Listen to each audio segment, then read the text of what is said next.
ये एक बहुत मजेदार स्टोरी भी है, मजेदार डेवलपमेंट भी है और बहुत मजेदार इसका विश्लेषण भी होने वाला है।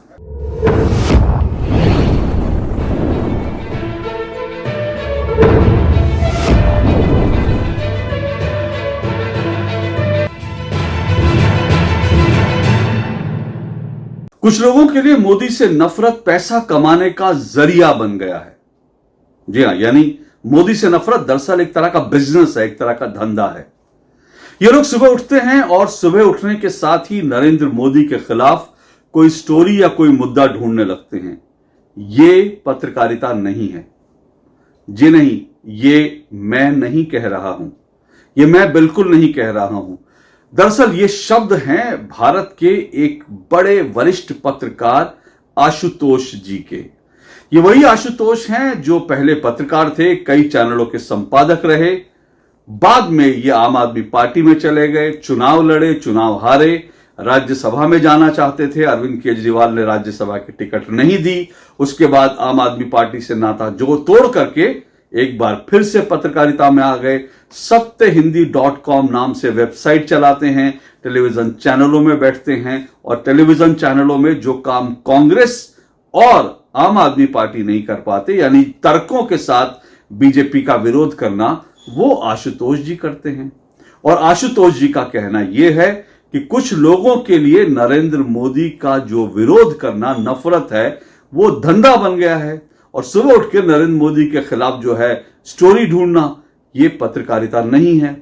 और ये उन्होंने क्या कहा, ये उन्होंने दरअसल बरखा दत्त, एक और देश की जानी मानी पत्रकार बरखा दत्त से बातचीत करते हुए, उनके साथ चर्चा करते हुए ये उन्होंने कहा। क्या कहा एक बार सुन लीजिए, फिर इसका विश्लेषण करेंगे, क्योंकि ये एक बहुत मजेदार स्टोरी भी है, मजेदार डेवलपमेंट भी है और बहुत मजेदार इसका विश्लेषण भी होने वाला है।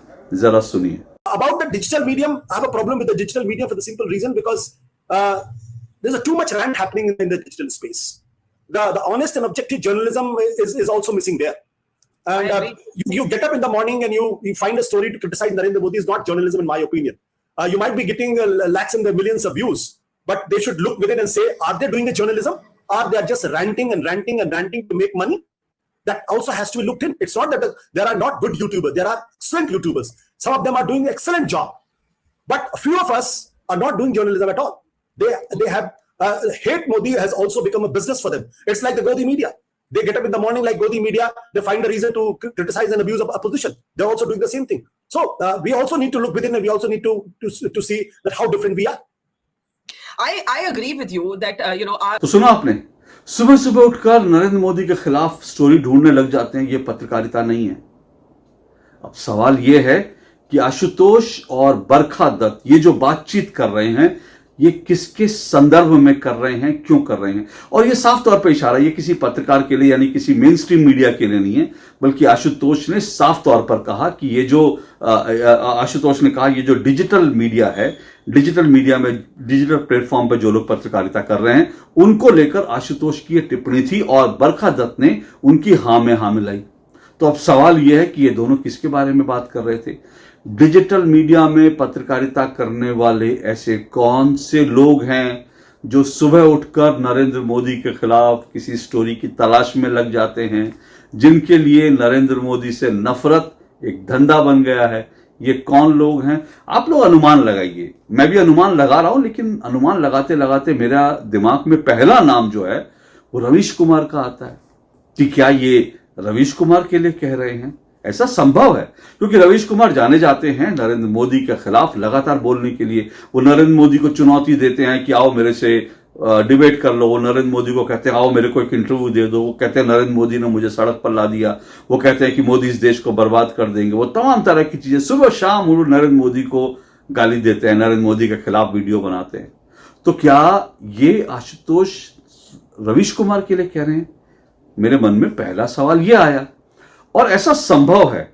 अब देखिए, संभव इसलिए है क्योंकि चाहे वो बरखा दत्त हो या आशुतोष हो, दोनों के मन में रवीश कुमार को लेकर कुछ जलन हो सकती है।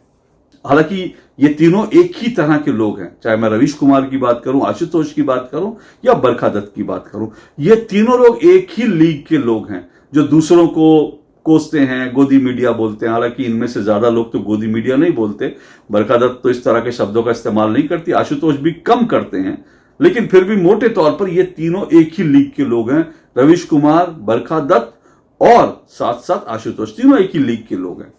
तो सवाल यह है कि ये रवीश कुमार को लेकर ऐसा क्यों बोलेंगे? तो मेरे मन में सवाल यह है कि हो सकता है, बहुत संभव है कि रवीश कुमार से ये लोग कोई जलन हो, क्योंकि अब देखिए ना, यूट्यूबर इस वक्त अगर देखेंगे तो यूट्यूबर आशुतोष भी हैं, यूट्यूबर रवीश कुमार भी है, लेकिन रवीश कुमार की रीच ज्यादा है। रवीश कुमार को दुनिया भर में लोग बुलाते हैं, अमेरिका में कभी अल जजीरा इंटरव्यू देने के लिए बुलाता है उनको, कभी बीबीसी वाले बुलाते हैं। तो हो सकता है आशुतोष को लगता हो कि भाई देखिए, मेरा जूनियर है, कहाँ मैं चैनल का संपादक था और कहाँ जो है मेरे से आगे निकल गया है लौंडा जो है। हो सकता है ये उनके मन में जलन हो।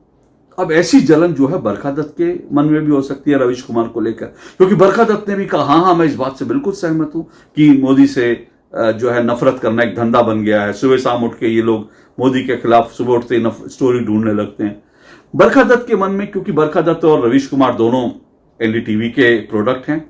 लेकिन एनडीटीवी में दोनों जब थे, जब एनडीटीवी जब आगे बढ़ा, जब बिल्कुल अंतिम दौर में, जब उसके बाद एनडीटीवी बिखरना शुरू हुआ, उस दौर में दोनों के बीच जो है काफी दूरी आ गई थी, दोनों के बीच में काफी तल्खी थी। जिस तरह से बरखा दत्त को छोड़ना पड़ा जो है एनडीटीवी, उस समय बरखा दत्त ने जब एनडीटीवी छोड़ी थी तो उन्होंने प्रणव राय की आलोचना करी कई चीजों को लेकर के, और उन्होंने एनडीटीवी की आलोचना की। तब रवीश कुमार जो है एनडीटीवी के बचाव में, प्रणव राय के बचाव में आए। रवीश कुमार की नौकरी गई एनडीटीवी से, और रवीश कुमार को जब जाना पड़ा, अडानी ने जब टेक ओवर कर लिया था, तो रवीश कुमार ने अडानी के ऊपर कहा कि देखो मेरे को हटाने के लिए जो है चैनल पूरा खरीद लिया और एनडीटीवी बिक गया। तो फिर बरखा दत्त ने सवाल उठाया था कि अरे भैया, जब तुम बाकी लोगों से जब पैसा ले रहे थे, जब अंबानी से पैसा ले रहे थे, तब नहीं बिका था, अडानी से पैसा लेने पे बिकता, अंबानी से पैसा लेने पे नहीं बिकता। तो तब बरखा दत्त ने सवाल उठाया था रवीश कुमार को लेकर। तो दोनों के बीच कुछ तनातनी तो है। तो फिर मेरे मन में आया कि हो सकता है दोनों मिलकर रवीश बाबू के लिए बात कर रहे हो, या यह भी संभव है कि दोनों मिलकर जो है वो अजीत अंजुम के बारे में बात कर रहे हो, क्योंकि अजीत अंजुम भी ऐसे यूट्यूबर हैं जो कुल मिलाकर सुबह शाम उठ करके नरेंद्र मोदी के खिलाफ क्या स्टोरी कर रही है। या फिर साक्षी के बारे में बात कर रहे हो, साक्षी भी ऐसी यूट्यूबर हैं, या फिर अभिसार के बारे में, या फिर दीपक शर्मा के बारे में। ऐसे बहुत सारे यूट्यूबर हैं भाई, आप देखेंगे तो जो यूट्यूब में जो सफल, जो जिनके बड़े लाखों फॉलोअर्स हैं, जो सफल लोग हैं, वो नरेंद्र मोदी के खिलाफ ही लगातार स्टोरी करते हैं, सुबह शाम उठकर नरेंद्र मोदी के खिलाफ ही करते हैं। और इसीलिए अगर आशुतोष ने जो कहा कि इनके लिए नरेंद्र मोदी से नफरत एक धंधा बन गया, तो इसमें कोई गलत बात नहीं है। इसमें दरअसल नरेंद्र मोदी को सुबह शाम उठ के गाली देना और नरेंद्र मोदी के खिलाफ वीडियो बनाना इस देश में एक बहुत बड़ा बिजनेस है, और देश में नहीं विदेश में भी, लेकिन मैं विदेश पे अंत में बताऊंगा, पहले भारत की बात कर लेते हैं। तो सवाल यह है कि ऐसे कौन से यूट्यूबर के बारे में बात कर रहे हैं ये दोनों? बड़े सारे यूट्यूबर हैं। लेकिन फिर इन सब पर निगाह डालने के बाद आपको जब समझ आएगा तो हो सकता है कि ये दोनों उनके बारे में बात कर रहे हो। लेकिन फिर मेरे मन में सवाल ये आया कि कहीं आशुतोष जी ने सुबह सुबह उठकर उनकी अंतरात्मा तो नहीं जग गई? कहीं ऐसा तो नहीं है सुबह सुबह उठकर उन्होंने आईना देख लिया हो? कहीं ऐसा तो नहीं है सुबह सुबह उठकर उनको लगा हो कि आज मैं अपने बारे में खुलकर बात करूंगा? तो कहीं ऐसा तो नहीं आशुतोष जी अपने बारे में खुलकर खुद बात कर रहे थे? ऐसा मैं क्यों कह रहा हूं? क्योंकि कई बार ऐसा होता है कि आदमी सच बोलते बोलते अपने बारे में भी बहुत कुछ बोल जाता है। ऐसा मुझे एहसास क्यों हुआ? क्योंकि ये जो आशुतोष जी हैं अभी सत्यहिंदी.com चलाते हैं। अब आप सत्यहिंदी.com की वेबसाइट पे चले जाइए, आप इसके यूट्यूब चैनल पे चले जाइए, इस पर आपको नरेंद्र मोदी के खिलाफ तमाम रिपोर्ट मिलेंगी। मोदी मोदी मोदी मोदी मोदी ये, मोदी वो, मोदी वो, मोदी जो है बर्बाद हो गए, मोदी ने यूपी बर्बाद कर दिया, मोदी अब यहां पिट गए, मोदी की 56 इंच की छाती 34 इंच की हो गई, मोदी के हाथ से बिहार निकल गया, मोदी के हाथ से महाराष्ट्र निकल गया, अब नीतीश मोदी को मजा चखाएंगे, अब जो है ये चंद्रबाबू नायडू मोदी को। तो आशुतोष जी के खुद के जो तमाम वीडियोज हैं वो दिन रात नरेंद्र मोदी को गरियाते हुए, नरेंद्र मोदी की आलोचना करते हुए, गरियाता नहीं कहता, वो थोड़ा सा शालीनता से बात करते हैं, वो गरियाते नहीं है, गरियाने वाले और भी दूसरे हैं, तो शालीनता से बात करते हैं। लेकिन दिन रात आशुतोष जी लगातार जो है वो नरेंद्र मोदी के खिलाफ करते हैं। हालांकि इसमें कुछ भी गलत नहीं है, सरकार के खिलाफ बोलने में कुछ गलत नहीं है, सत्ता के खिलाफ पत्रकारिता करने में कुछ गलत नहीं है, बल्कि सत्ता के खिलाफ पत्रकारिता करनी चाहिए, इसमें कोई दो राय नहीं। लेकिन अब देखिए इनकी पूरी जो, मैंने जब इनकी वेबसाइट पर गया, अब देखिए इन्होंने क्या क्या लिखा। संसद में मोदी की असली अग्नि, ये मैं आशुतोष जी के उनके थंबनेल्स की बात कर रहा हूं जो उन्होंने वीडियो बनाए। संसद में मोदी की असली अग्नि परीक्षा, चौतरफा हमलों में घिरी सरकार, चौतरफा हमलों में गिर गई सरकार। प्रोटेम स्पीकर पर घमासान, स्पीकर पर फंसी सरकार, नायडू लेंगे हिसाब। स्पीकर पर फंसी सरकार, नायडू लेंगे हिसाब, इन्होंने बता दिया। जबकि मेरी जानकारी पक्की है, आप देखिएगा कल परसों में स्पीकर का मसला बड़े प्यार से सुलझ जाएगा, इसमें कुछ होने वाला नहीं है। नायडू और नीतीश कुमार इसमें प्रधानमंत्री नरेंद्र मोदी के साथ खड़े, ये सच है। लेकिन इस तरह की स्टोरी बनानी पड़ती है क्योंकि नरेंद्र मोदी से नफरत जो है एक धंधा है, खुद जैसा आशुतोष जी कहते हैं। उनके खिलाफ सुबह सुबह उठकर स्टोरी ढूंढना जो है उसमें बिजनेस है, पर यह पत्रकारिता नहीं है जो आशुतोष जी कह रहे हैं। अब देखिए, पेपर लीक पर फंसी सरकार, धर्मेंद्र या प्रधान देंगे इस्तीफा। अब किसने कह दिया इनको धर्मेंद्र प्रधान इस्तीफा देंगे? क्या आप कोई सोच सकते हैं अभी उन्होंने शपथ लिया, अभी इस्तीफा दे देंगे? नरेंद्र मोदी की वर्किंग आपको प्रणाली समझ में नहीं आई क्या? इस्तीफा ले लेते हैं नरेंद्र मोदी क्या? अरे बीजेपी की हार जिस तरह से हुई है कई राज्यों में, महाराष्ट्र में या फिर यूपी में, उसको लेकर एक इस्तीफा नहीं हुआ। लेकिन धर्मेंद्र प्रधान का इस्तीफा तुरंत ले लेंगे कि हाँ जो है उसके लिए जिम्मेदार है। ये नरेंद्र मोदी की फंक्शनिंग नहीं, लेकिन यहां भी कह दिया इस्तीफा लेंगे। फिर हरियाणा में बीजेपी के खिलाफ जबरदस्त नाराजगी, नायडू ने मोदी को फंसा दिया। नायडू ने मोदी को फंसा दिया, कहां फंसा है पता नहीं। मोदी को कैसे देंगे राहुल चुनौती? राहुल अब मोदी को कैसे चुनौती देंगे, वो भी यूपी की बात करते हुए, जहां सिर्फ 7 सीटें मिली हैं, वो भी अखिलेश यादव के कंधे पर बैठ के। महाराष्ट्र बीजेपी गठबंधन में महायुद्ध, मोदी का सबसे बड़ा ब्लंडर। और यूपी में मोदी योगी धड़ों में बटी भाजपा। यानी तमाम रिपोर्ट जो हैं पिछले कुछ समय के, अगर डिटेल में आप पीछे जाएंगे तो चुनाव में आपको हमेशा मिलेगा। वो हर चुनाव में मोदी की हार की भविष्यवाणी करते हैं। आप छत्तीसगढ़ में अभी जो पिछले चुनाव हुए थे, मध्य प्रदेश, छत्तीसगढ़ और तमाम जितने राज्यों में चुनाव हुए, वहां पर उन्होंने भविष्यवाणी कर दी थी बीजेपी हार गई, बीजेपी हार गई। ये इस तरह की प्रेडिक्शन करते हैं और फिर कहते हैं कि दूसरे लोगों के लिए, कई यूट्यूबर जो है पत्रकारिता नहीं कर रहे, मोदी के खिलाफ बोलते रहते हैं दिन भर, यही उनके लिए धंधा बन गया। इसी तरह से इनके यूट्यूब पर जितने लोग हैं, इनके जो सत्यहिंदी.com में जितने लोग, जितने पत्रकार इनसे जुड़े हुए हैं, उनकी तमाम आप जो है उनकी प्लेलिस्ट देख लीजिए, आपको मोदी मोदी मोदी मोदी के खिलाफ, मोदी के खिलाफ, उसके अलावा कुछ नहीं मिलेगा। एक और इनके वहां देखिए, इस बार बुलडोजर कैसे चलाएंगे मोदी, मोदी की फोटो लगाकर बीजेपी को अपने डुबा देंगे। विपक्ष ने नरेंद्र मोदी का कंसेप्ट ध्वस्त कर दिया। पीएम को अब संसद में पानी की बहुत जरूरत, संसद के पहले दिन राहुल का कमाल। तो भैया आप अपनी वेबसाइट देखते हैं कि नहीं देखते रहो आशुतोष जी? आपकी वेबसाइट में ने भी नरेंद्र मोदी के खिलाफ बोलने को एक बिजनेस मॉडल बना लिया। नरेंद्र मोदी के खिलाफ आपके यहां जितने लोग आते हैं नरेंद्र मोदी के खिलाफ बोलते हैं और वो बिजनेस मॉडल बन गया।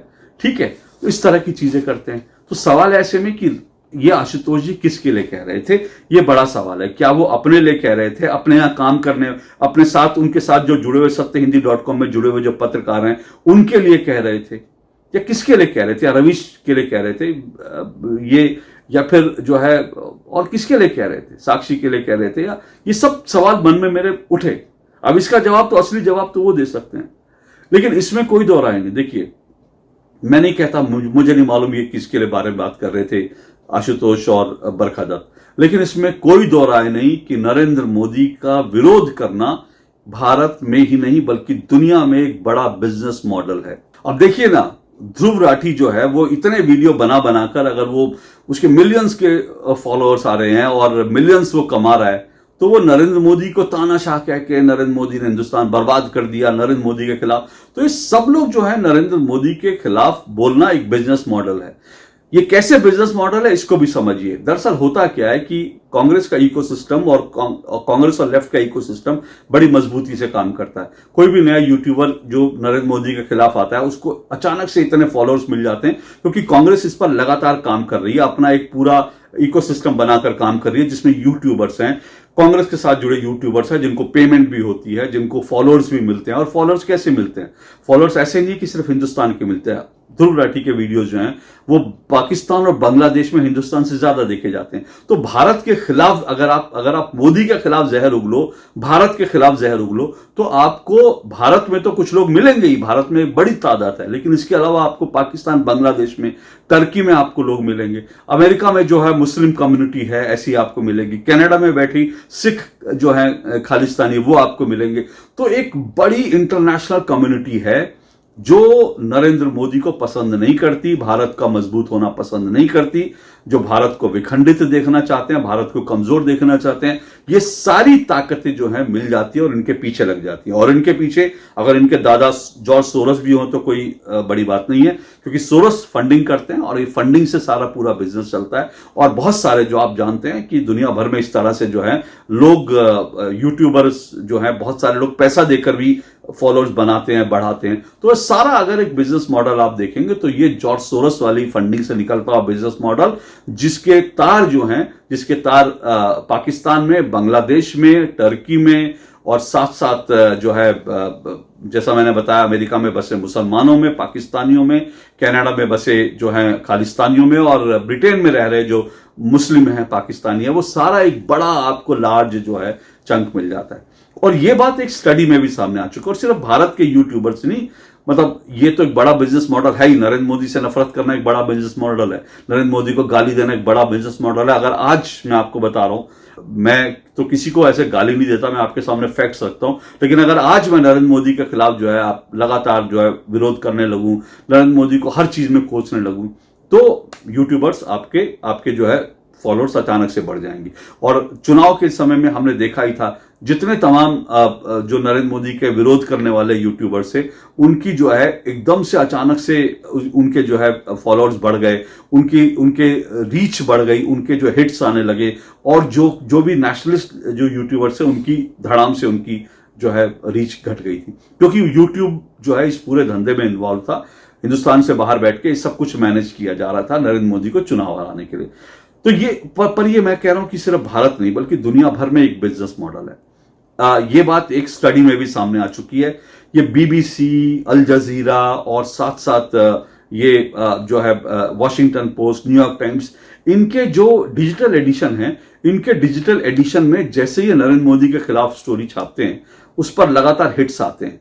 ये बात एक स्टडी में सामने आ चुकी है। और इसीलिए आप देखते हैं कि, और ये बात इसका मैंने पूरा विस्तार से खुलासा मैंने अपनी किताब Modi versus Khan market gang में किया है। तो ये पूरा एक बिजनेस मॉडल है। बीबीसी जो लगातार मोदी के खिलाफ करता है, और इसके अलावा जो है वॉशिंगटन पोस्ट, न्यूयॉर्क टाइम्स, अल जजीरा, तमाम जो नरेंद्र मोदी के खिलाफ रिपोर्ट्स करते हैं, इसको तुरंत हिट्स मिलते हैं, क्योंकि इस तरह के, और इसमें बड़ी तादाद में जो है वो मुस्लिम्स हैं जो भारत से नफरत करते हैं, जो भारत में भी जो ऐसे हैं जो मोदी से नफरत करते हैं, और भारत के बाहर जो भारत से नफरत करने वाले हैं, वो तमाम एक बड़ी इनके पीछे जो है लॉबी है, और इनके हिट्स मिलते हैं। और इसीलिए नरेंद्र मोदी से नफरत करना एक बिजनेस मॉडल है। और इसीलिए कुछ लोग रोज सुबह उठकर जो है नरेंद्र मोदी के खिलाफ स्टोरी तलाशने लग जाते हैं, और ऐसा करके वो मिलियंस कमा रहे हैं। तो आशुतोष ने जो बात कही, ये बात बिल्कुल सच्ची है। किस पर कही, ये गूढ़ रहस्य है, लेकिन बात बिल्कुल सच्ची है, इसमें कोई दो राय नहीं। और आशुतोष खुद कह रहे हैं कि ये पत्रकारिता नहीं है।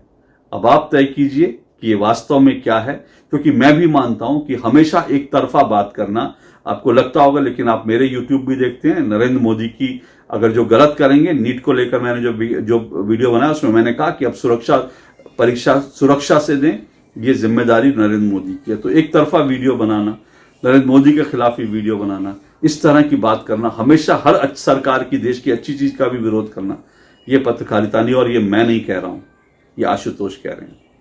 आज के लिए इतना ही। नमस्कार।